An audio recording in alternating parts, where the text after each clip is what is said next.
Olá, meu nome é Gustavo Meirelles, eu sou médico radiologista, empreendedor na área de saúde e presidente do conselho da IDR, Inteligência Diagnóstica Remota. Este é mais um episódio do ExpertCast, podcast focado em inovação em saúde, com apoio da Agfa. Em cada episódio, recebo convidados que são especialistas em temas relacionados à inovação, principalmente na saúde. A ideia é te deixar por dentro do que há de mais atual em novas tecnologias no setor e das novidades que estão vindo por aí. No último ano, os investimentos feitos por fundos de venture capital, também chamados de capital de risco, tiveram uma queda acentuada no Brasil e no mundo. Após um período de excesso de liquidez, baixas taxas de juros e necessidade de digitalização, especialmente durante a pandemia, diversos investimentos em saúde foram feitos. Contudo, nos últimos trimestres, houve uma grande retração dos investimentos no setor, com uma redução de quase 90% no volume total de aportes em startups brasileiras no primeiro trimestre deste ano, em comparação com o mesmo período do ano passado. Olhando para o lado cheio do copo, há vários motivos para a esperança. Muito provavelmente, aquele nível de investimentos que nós vimos no passado era insustentável, fazendo inclusive que algumas startups não soubessem lidar com o excesso de capital e naufragassem. Isso aconteceu por conta de diversos fatores, mas um deles, que eu destaco, é o chamado premature scaling, ou crescimento prematuro, que é a maior causa de morte de startups e decorrente da expansão de custos e despesas do negócio antes que o produto ou serviço esteja pronto para ser lançado no mercado. Então, para falar um pouquinho mais sobre investimentos em startups de saúde e também perspectivas futuras para inovações no setor, eu tenho o prazer de receber duas pessoas aqui que entendem bastante do tema. Ambos estão hoje nos Estados Unidos e eu espero que possam voltar ao Brasil no futuro para contribuir ainda de forma mais próxima com o nosso setor de saúde, inovação e empreendedorismo. E hoje a gente vai falar aqui então com o Igor Austin, que é médico radiologista abdominal com MBA na Johns Hopkins e agora lidera o desenvolvimento de negócio em biotecnologia nos Estados Unidos, e o Henrique Tarasiuk, que também está nos Estados Unidos, tem vasta experiência como operador e estrategista de diversas startups. O Henrique tem MBA e tem um Master em Public Health pela Universidade da Califórnia, em Berkeley. Igor, Henrique, grande prazer ter vocês dois aqui. Obrigado por terem aceito o convite. Eu estou ansioso para esse nosso papo. Gustavo, muito obrigado pelo convite. É um privilégio estar aqui, participar de um podcast que traz tantas pessoas de impacto no mercado de saúde brasileiro.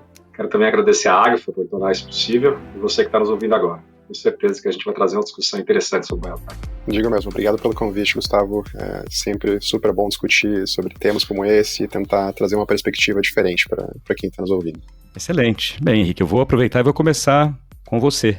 Já está nos Estados Unidos há um tempo, participou do desenvolvimento, do crescimento de diversas startups, tanto aí quanto aqui no Brasil. E eu queria pegar suas percepções sobre esse ecossistema de startups, e aí como um todo, mas especialmente em saúde, porque todos esses investimentos vinham crescendo de forma até constante, até 2022, e o Brasil era considerado, na América Latina, um grande líder, e até mesmo mundialmente, o Brasil vinha ganhando destaque como um grande polo de startups. E a gente vê muito esses movimentos pendulares, né? No momento, tá aquilo, puxa, estamos na crista da onda, tem vários investimentos para quem quer montar startup. Eu comecei a ver vários colegas médicos com vontade de empreender e querendo montar uma health tech e, de repente, os investimentos desaceleram e muitas pessoas já vão para o outro lado do pêndulo, né? Não, realmente não dá certo, empreender é muito difícil, acabou o dinheiro, agora para você conseguir empreender você vai ter que mostrar resultado já no curto prazo. E aí eu queria pegar a sua visão, com muita experiência no tema e muita rodagem também no setor de investimentos em startups. Como é que você está vendo, Henrique, esse cenário atual e as perspectivas futuras para o setor de saúde? Acho que, antes de mais nada, talvez o ponto que você trouxe sobre serem movimentos pendulares é chave para essa resposta. É muito importante a gente entender que movimentos econômicos eles são cíclicos, né? Então, não só olhando para investimentos em startup, mas olhando para taxas de juros, olhando para inflação, olhando para qualquer outro indicador econômico, eles são cíclicos. E isso quer dizer que a gente vai ver tanto pontos bons, né, vai ver tanto ciclos de crescimento quanto ciclos de decrescimento, né? Tudo é encaixado, né? E tudo tem um link com alguma coisa diferente. Então, quando a gente vê juros crescendo, nada mais é do que a gente está vendo uma oportunidade diferente para alocação de capital.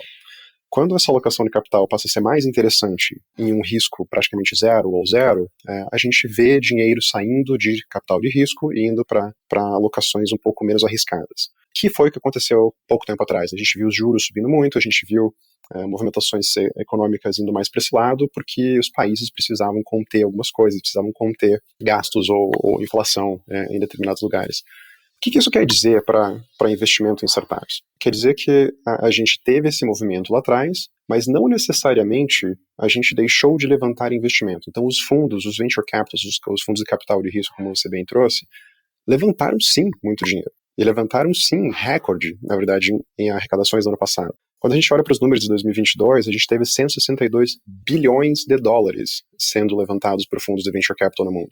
Isso, para trazer um pouco de perspectiva para quem está nos ouvindo, é praticamente 10% do PIB do Brasil em 2022. É muito dinheiro. Por que existe essa desconexão tão grande entre levantar tanto dinheiro, esses fundos terem o que se fala como se chama como dry powder, ou um pó, um dinheiro que está parado nesses fundos, e a gente vê, por outro lado, como você bem colocou, empreendedores não conseguindo acessar esse capital. Nada mais é do que uma mudança na tomada de risco. Então, a partir do momento que a gente teve muito capital fácil, muito acesso a dinheiro fácil, muitas startups escalando antes do que deveriam, tomando mais dinheiro do que deveriam, a gente vê que muitas delas quebraram. Infelizmente, muitas delas quebraram. E a consequência disso para o investidor, ele passa a aceitar menos risco daqui para frente. Então ele passa a querer entender melhor o negócio, ele passa a querer entender melhor o que está acontecendo, ele passa a querer olhar para métricas que ele não via antes. Então um exemplo clássico disso existe uma métrica financeira chamada EBITDA, né, que nada mais é do que Earnings Before Interest, Depreciation and Amortization, que é uma tradução clara para o fluxo operacional, né, de capital. Então, quanto de dinheiro operacionalmente fica dentro da empresa. Isso era uma métrica que nem passava por discussões com Venture Capital há pouco tempo atrás. Hoje, se você entra em qualquer conversa para levantar investimento com algum VC, uma das primeiras coisas que eles vão te perguntar, se você já tem algum tipo de resultado financeiro, é qual que é a tua EBITDA? Qual que é a tua margem de EBITDA? Ela está saudável ou não está saudável frente à tua indústria? Então a gente vê uma mudança no estilo de análise, uma mudança na profundidade da análise dessas startups. Isso significa que não vai ter mais dinheiro. Muito pelo contrário, eu acho que justamente pelos venture capitals terem levantado tanto dinheiro ano passado, eles são estruturados como fundo. Quando a gente entende como um fundo é estruturado, ele precisa colocar esse dinheiro para funcionar. Ou seja, ele precisa investir esse dinheiro.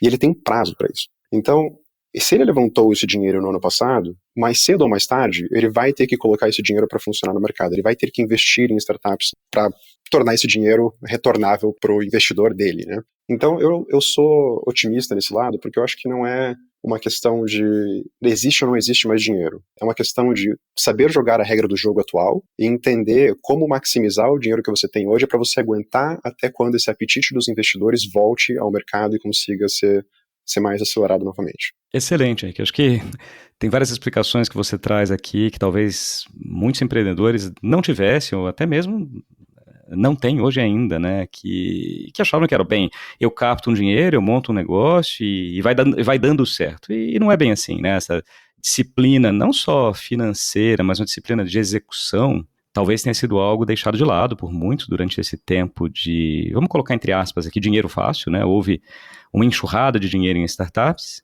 Até muita gente me fala, e depois eu deixo o Igor também à vontade para comentar sobre isso, muita gente me fala, nossa, mas agora está um péssimo momento. Eu falo, puxa, será? Talvez agora seja um momento muito bom para aqueles negócios muito interessantes e para quem esteja fazendo a coisa certa, porque o dinheiro está ali ainda, né? Me lembro até da conversa que nós três tivemos, o dinheiro está ali, ele existe, os fundos têm o dinheiro para investir, a questão é que eles vão ser mais rigorosos nessa escolha, então não vão injetar dinheiro apenas numa promessa de negócio, mas sim num negócio que esteja sendo bem gerido. Igor, você quer trazer algum ponto a mais aqui também? Assim, eu queria até aproveitar já para falar um pouco, né, dessas suas viradas. Aí você teve duas, uma virada na vida pessoal e uma virada na vida profissional, saiu do Brasil, mudou-se para os Estados Unidos, deixou a parte da radiologia e foi atuar como empreendedor fora do Brasil.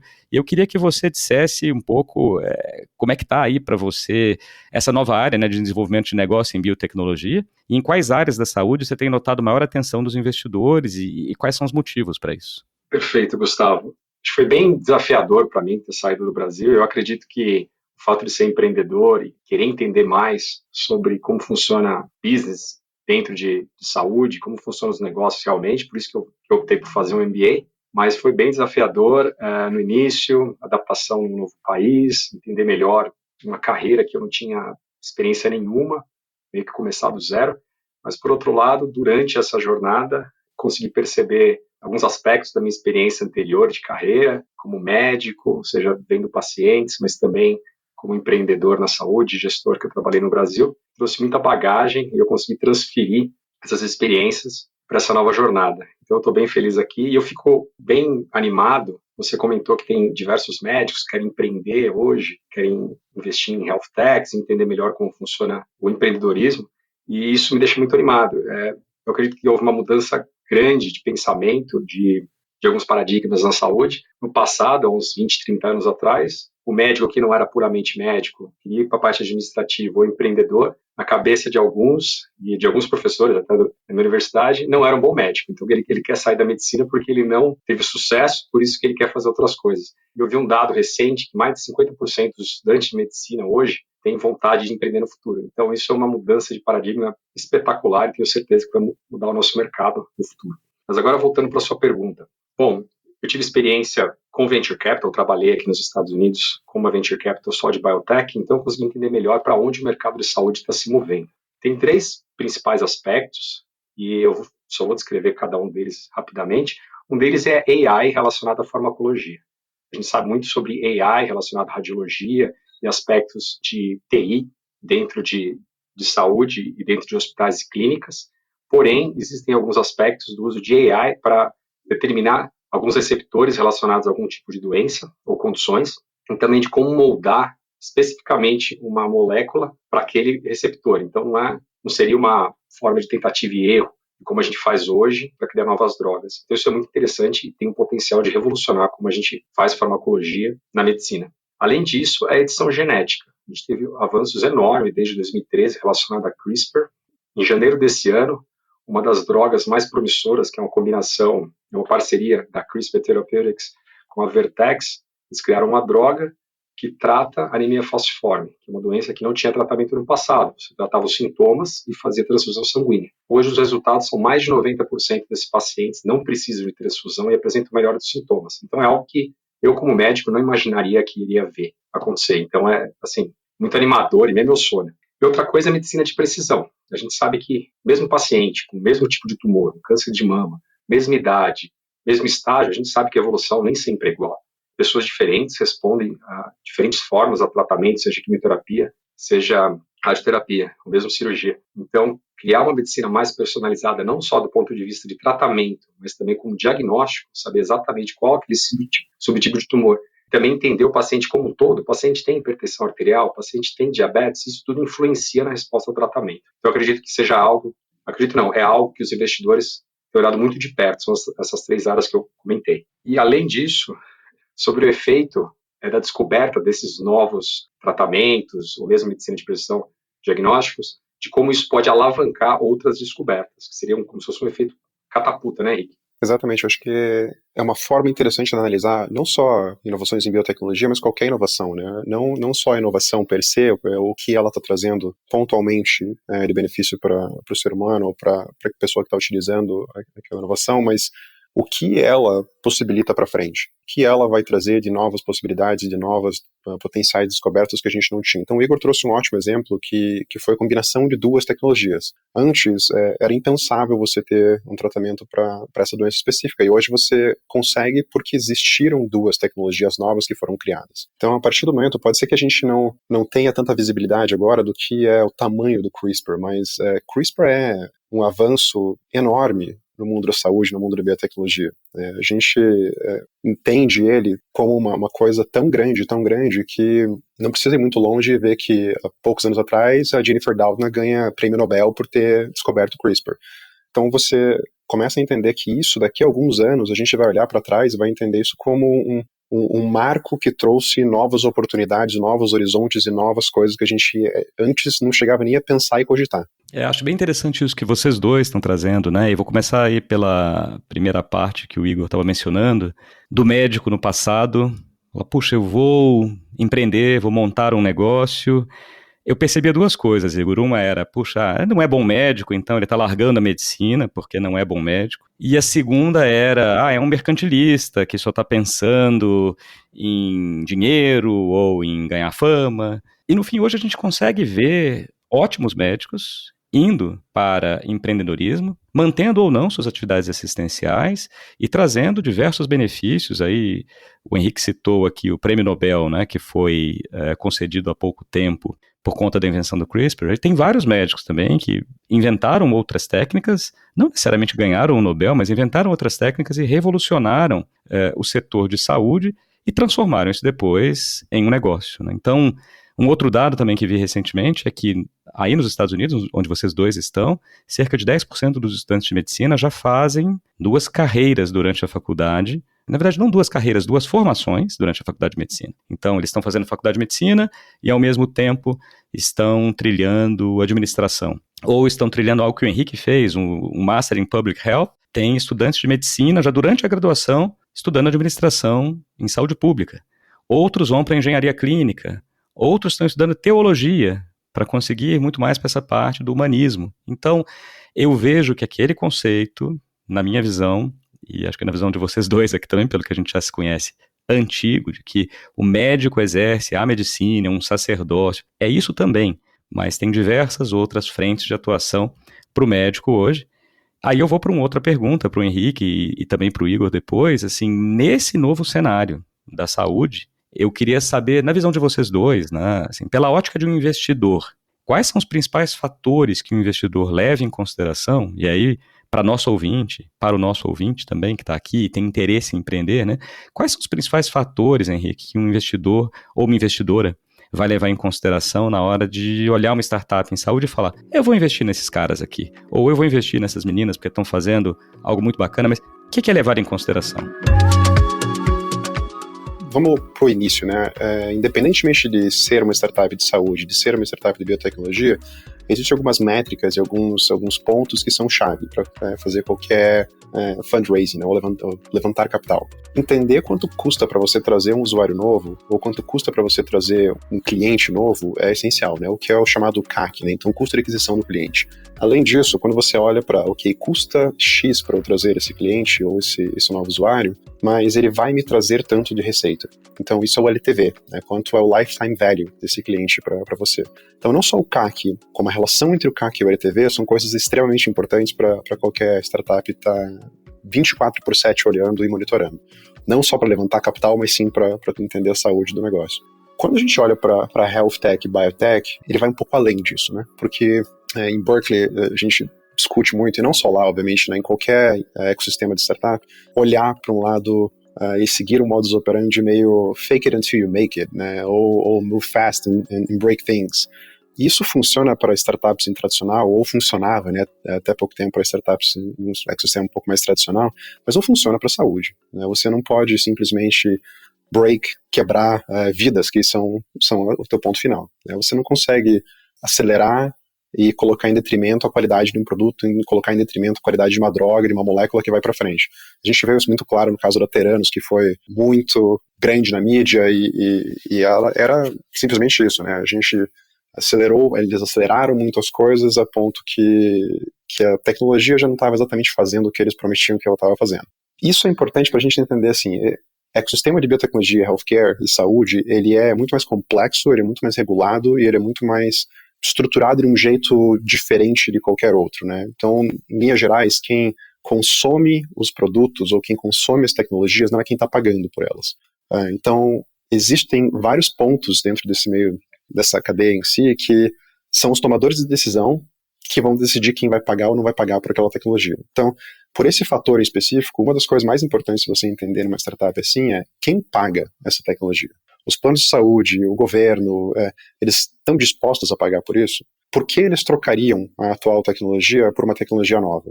Essa tecnologia nova traz benefícios suficientes para eles trocarem ou não traz benefícios suficientes para eles trocarem? Indo até o ponto de, isso é uma tecnologia, ou é um produto, ou é uma droga, que pode ser pago por um plano de saúde? Porque se não pode ser pago por um plano de saúde, você tirou uma linha de receita enorme do teu negócio. Então, obviamente, assim, a gente tem muitas diferenças entre Brasil e Estados Unidos, entre Europa, principalmente Inglaterra e outros países do mundo, entre como esse ecossistema é desenhado, como esse ecossistema está estruturado, mas, via de regra, a trilha do dinheiro é muito importante para startups de saúde e biotecnologia. Então, entender qual que é essa trilha, aonde os tomadores de decisão estão, quem paga por esses produtos e quanto eles estão dispostos a pagar é essencial. Além disso, a gente, quando vai para um lado um pouco mais biotecnologia, a gente tem que entender muito qual que é o progresso desses ensaios clínicos. Então, se eu estou desenvolvendo uma molécula nova, como é o progresso disso? Né? Quanto tempo leva para eu, em geral, desenvolver uma molécula dessa? E aí o ponto que o Igor trouxe anteriormente em trazer AI para acelerar esse processo é crucial para isso. Hoje você leva anos para fazer o desenvolvimento de uma droga e, em geral, custa muito dinheiro, próximo de $1 bilhão para você fazer o desenvolvimento de uma nova droga. Então, precisa de muito dinheiro para você fazer isso acontecer. E, obviamente, a gente vai quebrando isso em fases e vai quebrando isso em diferentes milestones para serem alcançados, e você vai levantando capital ao longo desse tempo. Por fim, eu acho que uma coisa que é essencial a gente também olhar e apontar, e é um dos principais diferenciadores quando você, uma startup desse setor, vai tentar levantar capital, essa tecnologia é protegida ou não é protegida. Então, você está me trazendo uma coisa que vai ser inovadora, que vai revolucionar o mercado de tratamento de câncer. Você tem propriedade intelectual disso? Se sim, aonde? Quão protegido você está em levar isso para um lado comercial?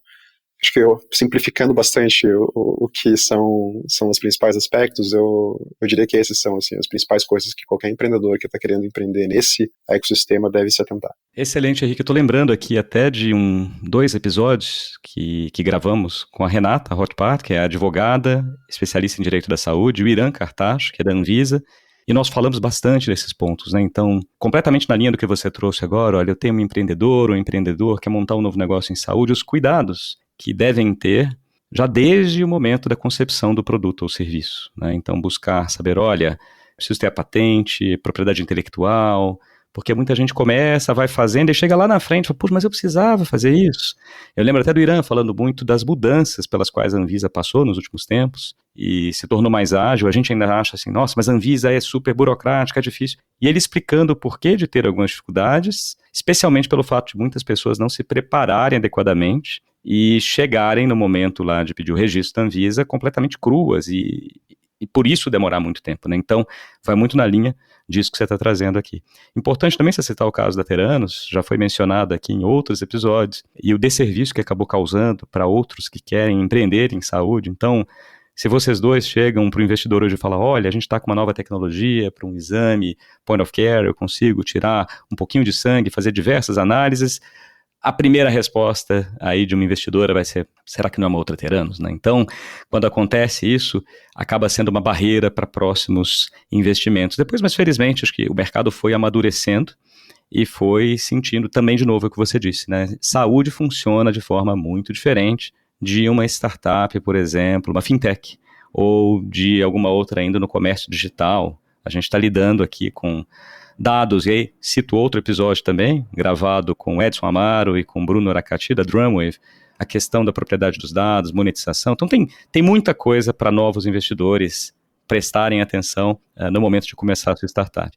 A gente está chegando no final aqui dessa primeira parte do nosso episódio e eu vou fazer uma última pergunta para o Igor. Pela sua visão, Igor, de médico e também agora de investidor, empreendedor, eu queria que você trouxesse para os nossos ouvintes suas visões a respeito do futuro da saúde. Difícil ter bola de cristal e difícil fazer grandes previsões, mas eu queria que você trouxesse para os próximos 5, 10 anos, quais são as principais inovações que você acha que a gente deve esperar para a saúde? Perfeito, Gustavo. Excelente pergunta. Como você falou, não tenho bola de cristal. Acho que não existe resposta certa ou errada, mas eu acho que isso vai bem alinhado à resposta anterior. Então, a gente tem que ter um olhar com AI e o que isso vai realmente impactar na saúde. Não só isso, mas também edição gênica e também medicina de precisão. Mas tem um aspecto que eu quero trazer aqui, até para discussão com vocês, são os impactos no longo prazo dos agonistas GLP-1, que é o Ozempic, o Mounjaro, entre outros. A gente está vendo não só um efeito de perda de peso, que é significativo, principalmente no mercado norte-americano, onde mais de 50% da população é considerada obesa. Então, se a gente conseguir reduzir isso, seja para 20%, um pouco mais de 50%, desses 50% seria 25%, se a gente conseguisse reduzir isso na população, qual vai ser o impacto que vai ter em medicina populacional em geral, já que a gente sabe que o sobrepeso tem diversos efeitos na saúde, com aumento da possibilidade de diabetes, hipertensão, entre outras coisas. E além disso, até falar um pouco sobre longevidade, essas pessoas vão viver mais. E além desse aspecto de perda de peso puramente, dessas medicações, se elas realmente forem consideradas seguras a longo prazo, porque ainda são medicações novas, a gente não tem estudos mais de 10 anos, mas se elas realmente forem consideradas seguras, Tem um outro aspecto bem interessante relacionado a essas drogas que o pessoal não fala muito, mas já existem trabalhos mostrando, são os efeitos relacionados a esses agonistas de GLP-1 no sistema nervoso central sobre a recompensa. Então, esses pacientes, eles roem menos unha. Tem trabalhos mostrando que eles bebem até 40% menos. Já tem trabalhos relacionados à nicotina, cocaína e outras drogas em animais, com bons resultados.